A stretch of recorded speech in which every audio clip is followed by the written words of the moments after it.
एकादशी के दिन चावल छूना भी मना है।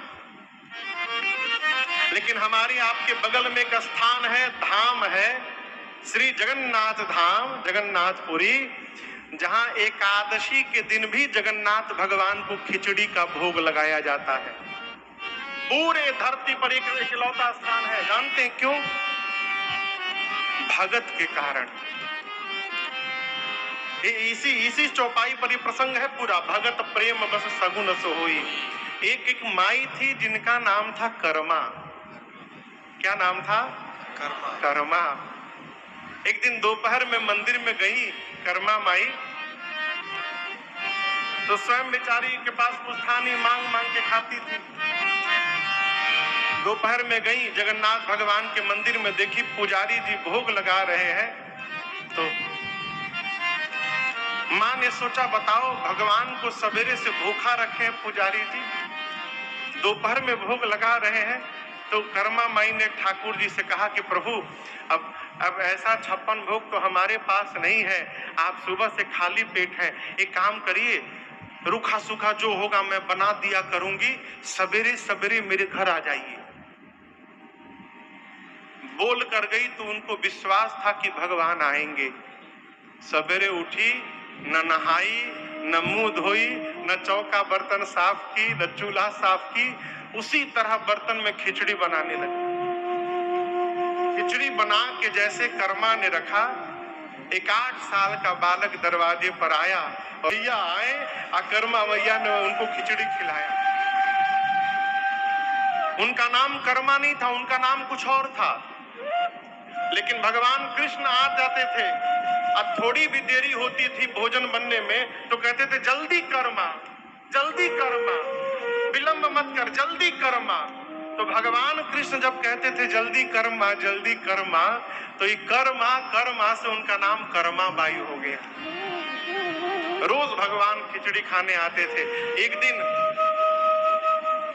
आचार्य संप्रदाय के महात्मा थे बाबू, दक्षिण भारत के रामानुजी संप्रदाय के महात्मा, वो सवेरे सब कर्मा बर्तन धो रही है तो पूछे कि अरे तुम इतने सवेरे भोजन खा ली? बोले नहीं नहीं, तो कन्हैया आता है ना भोजन करने। तो बोले हाँ, इतनी बड़ी तुम भगत हो कि तुम्हारे यहाँ भगवान 56 भोग छोड़ के खिचड़ी खाने आएंगे। तो बोले ऐसे कि ऐसे तो भोजन करा देती है।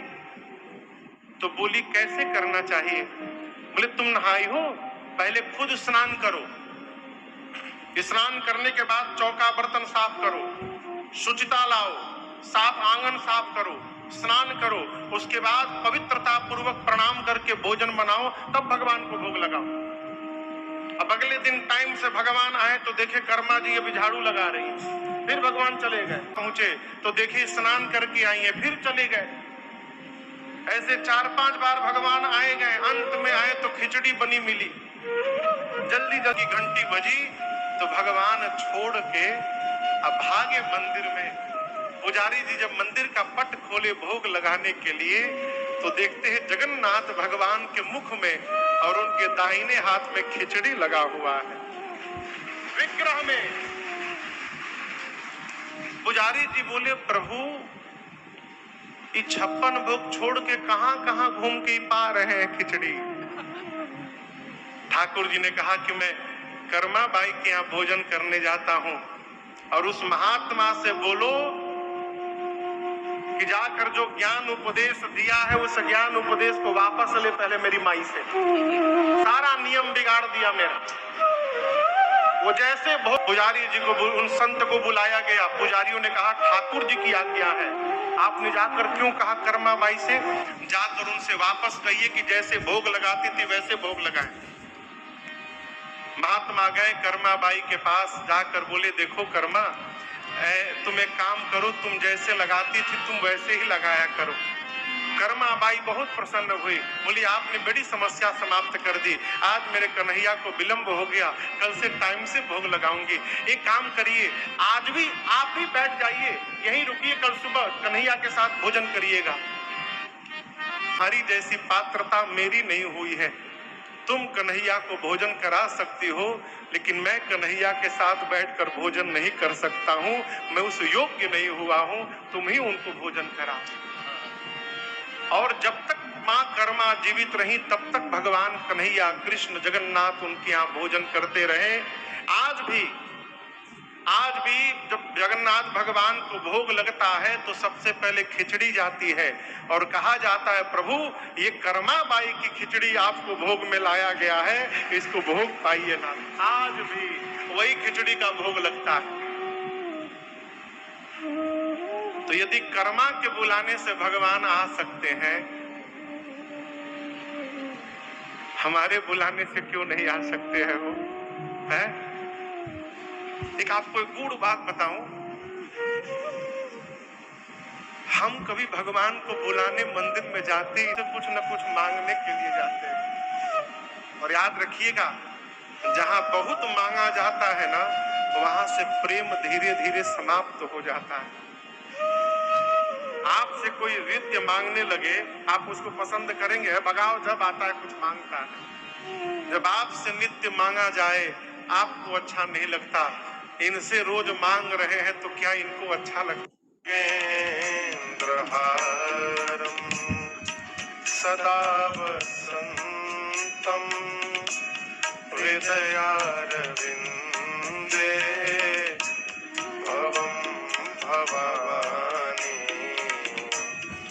सहितं नमामि भवम।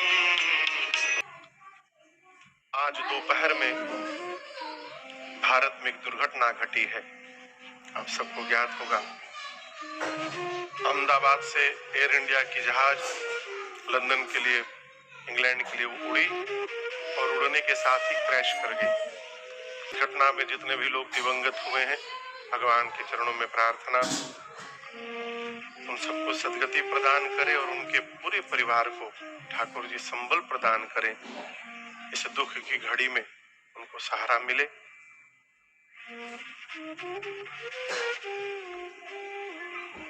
हम अपनी रचना बना के बैठे हैं, भगवान अलग रचना बना करके बैठे हैं। नर सोचे नहीं होत है, हरि सोचे तत्काल। हम लोग रास्ते में थे, सूचना मिली, अचानक मन बहुत व्यथित हुआ देख करके, सुन करके, लेकिन कर क्या सकते हैं, भगवान सबको शांति दे। कल हमने और आपने मूल रूप से केवट भैया के चरित्र को कल हमने आपने गाया, श्रवण किया है। केवट भैया मानस के अद्भुत पात्र हैं।